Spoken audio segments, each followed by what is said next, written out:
요즘 아이들한테 악보 읽는 방법 알려주는 거 정말 힘드시죠? 저는 2005년부터 아이들한테 피아노를 가르쳤는데요. 점점 아이들이 악보 읽는 걸 힘들어하고 어려워하는 걸 많이 느껴요. 선생님이 가르친 아이들도 많이 어려워하죠. 저만 그런 거 아니죠. 그런데 생각해보면 요즘 아이들은 미디어 노출이 많잖아요. 그러니까 눈이 많이 화려해졌죠. 유튜브도 많이 보고 영상 매체의 그 노출도 많다 보니까 유튜브 영상 같은 거 내가 보다가 재미없으면 휙 하고 넘겨버릴 수가 있잖아요. 그러다 보니까 뭐 기다리는 거, 무언가 생각하고 고민하는 거, 인생을 살면서 꼭 배워야 하는 이런 것들이 요즘 아이들한테는 좀 많이 힘든 것 같더라고요. 하지만 뭐 사실 우리도 마찬가지죠. 전자책이 나오는 시대이고 어른들조차도 활자를 보는 게 익숙하지 않고 많이 어려워하니까 아이들 역시 너무 힘들겠죠. 이런 것들이 시대의 흐름이라고는 하는데 사실 음악을 가르치는 선생으로서 그런 점이 좀 속상하기도 하고 안타깝기도 하고 저는 그렇더라고요. 그런데 생각해보면 어른인 우리들도 유튜브 쇼츠 보고 인스타 릴스 보고 이런 거 짧잖아요. 그러다 보니까 또 그런 거 보다 보면 시간 가는 줄 모르고, 그러니까 어른들도 이게 조절하는 게 쉽지 않은데 어린 아이들은 얼마나 더 힘들까 이런 생각도 들어요. 그래서 그런 환경에 놓여진 아이들이다 보니 악보를 읽는 거, 우리가 악보를 본다라고 하지 않고 악보를 읽는다고 하잖아요. 그 악보의 오선에 걸린, 줄에 걸린, 칸에 걸린 이 게으름을 읽고 피아노를 치고 하는 이 고도의 작업이 아이들한테는 얼마나 힘들겠어요? 그래서 그런 거 생각해보면 아이들한테 이 오선을 읽는 거, 악보를 읽는 게 쉽지만 않겠다 이런 생각이 많이 들더라고요. 그런데 저는 사실 이 방법을 글씨를 모르는 유아들을 가르치다가 악보를 당연히 볼 수 없고 글씨를 모르니까 어떻게 하면 조금 더 쉽게 아이들이 악보에 접근할 수 있을까를 고민하다가 알게 된 방법이거든요. 근데 저는 지금처럼 유아 전문하기 전에 일반 피아노 학원 할 때도 이 방법을 알게 된 이후로는 저희 학원의 어떤 기초 아이들한테는 이런 식으로 악보를 접근했거든요. 이렇게 가르치다 보니까 무엇보다도 아이들이 그 음자리표가 바뀌었을 때 오는 그런 약간의 멘붕, 왜 이 자리가 왜 음자리표가 바뀌었는데 도의 자리가 바뀌었지? 왜 솔이 여기가 솔이 아니지? 이런 것들이 그런 고정관념들이 없어져서 오히려 더 좋더라고요. 그러니까 유아를 가르치려고 생각했던 방법인데 초등학생 아이들한테도 되게 방법이 좋았던 것 같고, 이런 것들이 아이들로 하여금 뭔가 악보를 읽는데 허들을 좀 낮춰주는 역할을 하는 것 같아서 오늘은 어떻게 하면 아이들한테 악보 읽는 법을 좀 빨리 쉽게 재미있게 알려줄 수 있을까, 이것에 대해서 선생님들한테 설명을 해드리려고 해요. 그러니까 영상을 끝까지 보시면 오선이 아닌 이 방법으로도 아이들한테 재미있게 악보 교육을 할 수 있겠다 이런 생각이 드실 거예요. 자, 오늘은 이렇게 책상에서 종이를 보면서 설명을 해드릴게요. 제가 지난번에 영상에 한번 올리기는 했는데 조금 더 그거를 세분화해서 조금 더 자세하게 설명을 드릴 거예요. 그래서 오늘은 책상에 앉아서 종이에다가 아이들이 손으로 할 수 있는 방법을 알려드릴 거고, 나중에는 대근육으로도 하는 방법, 여기에 뭔가 게임처럼 재밌게 하는 방법, 이런 것들을 디테일하게 한번 자세하게 선생님한테 한번 알려드려 볼게요. 제일 처음에 아이들한테 악보라는 거를 가르칠 때는 오선을 바로 딱 주지 마시고 이 줄의 개념을 먼저 설명해 주는 거예요. 그래서 뭐 A4 종이나 종합장이나 스케치북 있죠? 하얀 종이를 갖고 오셔서 아이한테 줄을 아이가 그리거나 선생님이 그리시고, 줄에 걸렸네, 이 동그라미는 줄 아래, 얘는 줄 위에 이렇게 있네 라고 한번 설명을 해줘요.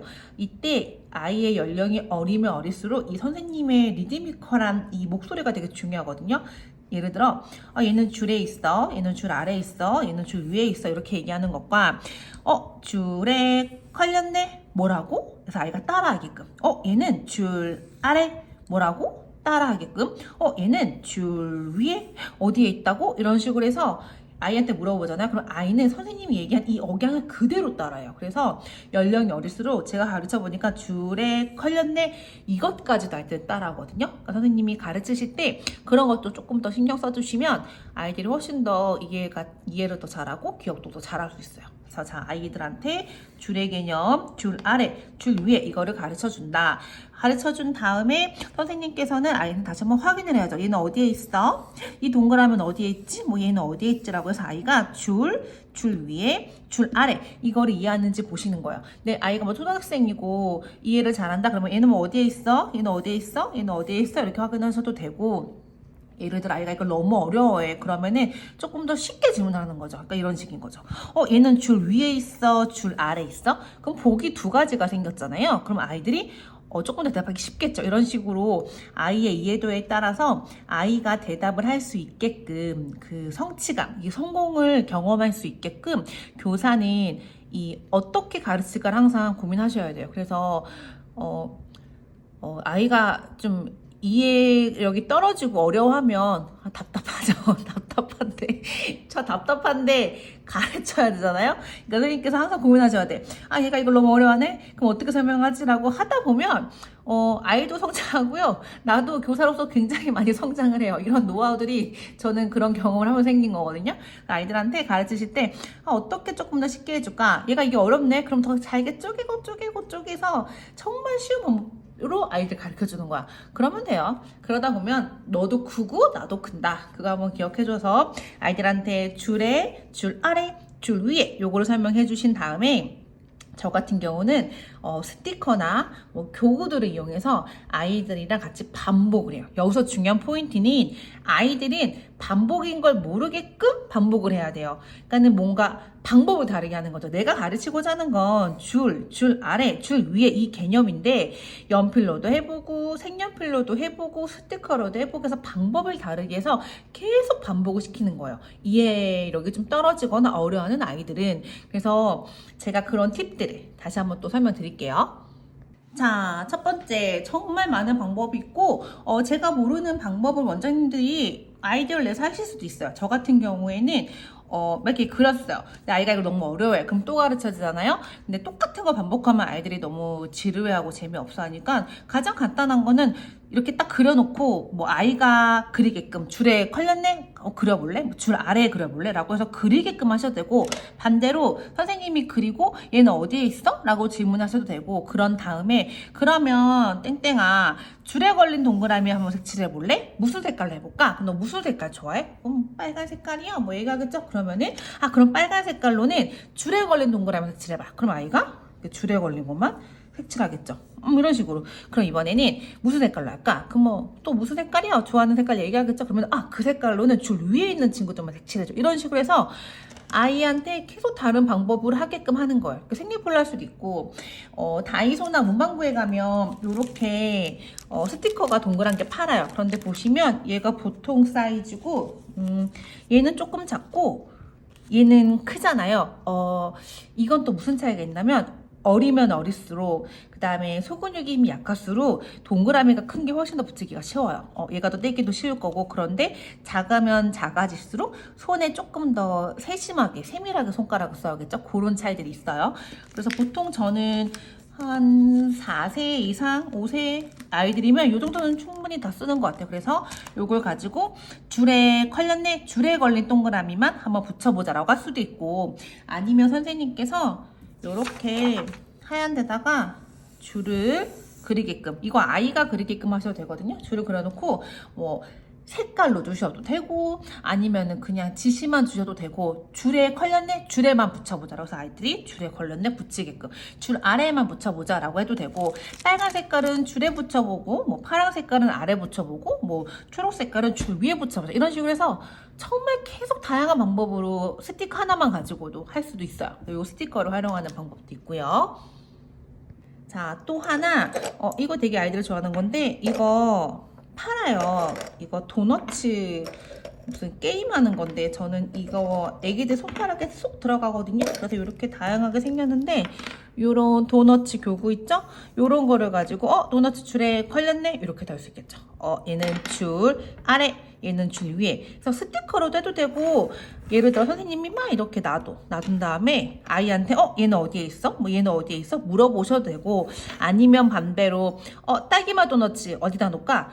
줄에 걸렸네? 한번 놔볼까? 그러니까 이렇게 놓는지 확인하시고, 이번에 초콜릿 도너츠는 줄 아래. 버터 도너츠는 줄 위에 이런 식으로 해서 아이가 놓게끔 하셔도 되고 교사가 놓고 아이가 말하게끔 하셔도 되고 라고 해서 요런 거 애들 손가락 쏙 들어가거든요. 그래서 요렇게 가지고 교구용에도 아이들이 정말 재밌어해요. 요렇게 이거 하나로 이 교구로도 줄 아래 줄 위에 줄에 걸렸네 요거 반복해서 수업하실 수 있어요. 일선에서 뭘 확인하셔야 되냐면요. 자 보세요. 줄 아래 줄에 걸렸네 줄 위에 요 개념 있죠? 자 그래서 이렇게 그려봐요. 제가 이렇게 그리는 건 다 이유도 있어요. 이렇게 그려요. 그린 다음에 아이한테 이제 물어보는 거. 이 줄이 만약에 2층이야. 그럼 얘는 몇 층일까? 그러면 사실 아이들이 많이 몰라요. 여기가 1층인 거 잘 모르거든요. 그래서 1층, 2층, 3층 이거 요렇게 올라간다는 개념인 걸 아는지 그 다음 여기가 진짜 중요해요. 여기가 2잖아요. 그런데 아이들은 뭐라고 대답하는지 아세요? 아이들은 여기가 4라고 그래요. 난 이게 너무 귀여운데 1, 2, 3, 4, 5, 6, 7, 8, 9 이렇게 얘기하거든요. 아이들은. 그러니까 아이들은 되게 단순해요. 3단에 4고 4다음에 5고 5다음에 그냥 6이야. 그냥 뭐랄까 고민하고 싶지 않아요. 이런 개념이 아니라 그냥 1, 2, 3, 4, 5, 6, 7, 8, 90 이것만 아는 거예요. 그래서 그냥 4다음엔 5고 5다음엔 6이야. 그래서 제가 가르쳐 보잖아요. 그럼 거의 99%다 이렇게 얘기해요. 그래서 또 하나 신기한 게요. 여기가 2잖아요. 그래서 제가 아이들한테 이상하다. 여기가 다 선생님이 2층. 그래서 저는 어려워하면 이렇게 그냥 알 색깔로 표시해줘요. 자 빨간 색깔 줄에 걸렸네. 여기가 2층이야. 그럼 얘는 몇 층일까? 라고 하면 이 정도 얘기하면 여기가 2인 걸 알 것 같잖아요. 그런데 아이들 제가 가르쳐 보니까요. 여기가 높이가 같아서 어른의 시선에서는 좀 큰 아이들의 시선에서는 얘가 당연히 2인데 어리면 어릴수록요. 얘랑 동그라미 위치가 다르잖아요. 그래서 얘가 2면 얘도 2일 거라고 생각하지 않아요. 왜냐면 위치가 달라졌잖아. 얘가 여기 있는 동그라미가 아니잖아요. 그래서 아이들은 이게 같다라는 생각을 못해요. 어릴수록. 근데 이거는 대부분의 아이들이 다 그랬어요. 특히 5세 아이들. 6세면 좀 알거든요. 근데 4, 5세 아이들은요. 여기가 2면 여기가 2가 아닌 거야. 왜냐면 동그라미가 여기 있지가 않으니까. 여기에 있는 이 동그라미만 2라고 생각하더라고요. 그래서 이거 되게 많이 어려워하고 그래서 이런 개념이 유아는 되게 많이 어려워요. 그래서 이거는 6세 이상이어야 되고 숫자를 이해하고 있다면 선생님이 적어주거나 숫자 스티커도 팔아요. 다이소에 보시면 그렇게 숫자를 붙이거나 라고 하는데 사실 이거는 7세 이상이어야 돼요. 이런 개념은 올라가고 내려간다는 개념. 그래서 만약에 초등학생 아이들이고 7세 아이들이다. 그러면 선생님께서 이렇게 대입하셔서 아이가 이 개념을 알고 있나 보셔야 돼요. 그런데 이거를 어떻게 가르치고 어려워하면 또 어떻게 방향을 틀어서 가르쳐야 되는지 정말 다양한 방법이 있거든요. 그래서 오늘 영상에서 다 설명을 드리면 너무 영상이 길어질 것 같아서 자, 요걸 저는 만약에 게임이라고 불러요. 자, 만약에 게임을 하려면 설명이 너무 길어지니까 제가 다음 주에 다시 한번 영상을 만들어서 요 개념을 아이들과 어떻게 반복을 하고 이게 왜 중요한지를 제가 다음 주 영상에서 한 번 더 자세하게 설명해 드릴게요. 오늘은 아이들한테 악보를 좀 더 쉽게 알려줄 수 있는 방법에 대해서 설명드렸어요. 그런데 이제 시작이에요. 정말 많은 방법들이 뒤에서 기다리고 있거든요. 그러니까 또 이 다음에 어떻게 가르쳐야 되지? 이거 어려워하는데 그럼 조금 더 쉽게 어떻게 가르치면 좋지? 이런 게 궁금하신 분들은 구독 눌러주시면 다음번에 또 저를 더 쉽게 찾아오실 수 있겠죠. 제가 앞으로 이 영상들에 대해서 조금 더 자세하고 조금 더 깊이 있게 설명을 드릴 테니까요. 다음 주 영상도 기대해 주시고요. 부탁드리고 싶은 말씀이 두 가지가 있어요. 첫 번째는 뭐냐면 반드시 이러한 방법을 선생님들이 너무 좋은 방법인데? 라는 생각이 드셨다면 꼭 학원에서 수업하실 적에 적용을 해보셨으면 좋겠어요. 이거를 해보시지 않으면 절대 내게 될 수가 없어요. 그리고 뭐랄까 하시다 보면 저한테 없는 노하우가 분명히 생기거든요. 아이들마다 정말 무궁무진하게 다른 아이들이 있기 때문에 이렇게 하니까 이 방법이 더 괜찮네 이런 게 생겨요. 그렇기 때문에 반드시 현장에서 해보셨으면 좋겠어요. 하다 보면 선생님들만의 노하우가 생겨요. 저 역시 그랬고. 그러니까 조금 이런 방법들이 우리가 배워보지 못한 방법이 낯설긴 하지만 현장에서 하시다 보면 선생님도 어쩌면 저보다 더 많은 노하우를 갖게 될 수 있어요. 그러니까 꼭 현장에서 아이들과 해보셨으면 좋겠고요. 또 한 가지는 요즘 아이들이 옛날 아이들만큼 엉덩이가 무겁거나 듣는 걸 잘하거나 조금 어려워도 하려고 하거나 이러지 않아요. 이건 약간 시대의 흐름인 것 같아요. 어쩔 수 없는. 그러다 보니 가르치는 거 쉽지 않잖아요. 그런데 제가 현장에서 항상 보는 건 뭐냐면 아이들은 가르치면 돼요. 물론 오랜 시간이 걸리는 아이들이 있죠. 그리고 그 오랜 시간이 필요한데 부모님이 그걸 기다리지 못하고 그만두는 경우도 물론 있죠. 하지만 내가 해야 하는 일은 이 아이가 나한테 있는 동안에 내가 이거를 잘 가르치는 게 우리가 해야 되는, 교사가 해야 되는 일인 거잖아요. 그렇기 때문에 조금 답답하셔도 아이가 잘 이해하지 못해도 제 영상을 보시거나 이렇게 좀 도움이 되셨다면 이런 방법이 있네? 그럼 이걸로 가르쳐 볼까? 이것도 어려워? 그럼 나는 또 얘를 어떻게 쉽게 가르쳐 줄 수 있을까? 라고 고민을 해보세요. 그래서 아이한테 좀 쉽게 반복을 하다 보면, 그리고 아이가 그 과정에서 성취를 이루다 보면 반드시 아이들은 해내더라고요. 그러니까 조금 천천히 정말 디테일하게 쪼개서 하나하나 알려주다 보면 아이들은 반드시 해낸다. 그러니 좀 답답하시더라도 아이들한테 조금 이렇게 자세하게 천천히 설명을 해주셨으면 좋겠어요. 그래서 아이들이 음악은 즐거운 거야. 피아노 좀 어렵긴 하지만 하니까 되네? 이런 것들을 느껴서 음악을 들을 줄 아는, 악기를 다룰 줄 아는 아이들이 좀 많아졌으면 좋겠어요. 피아노가 어려워서 아이들이 안 치려고 하잖아요.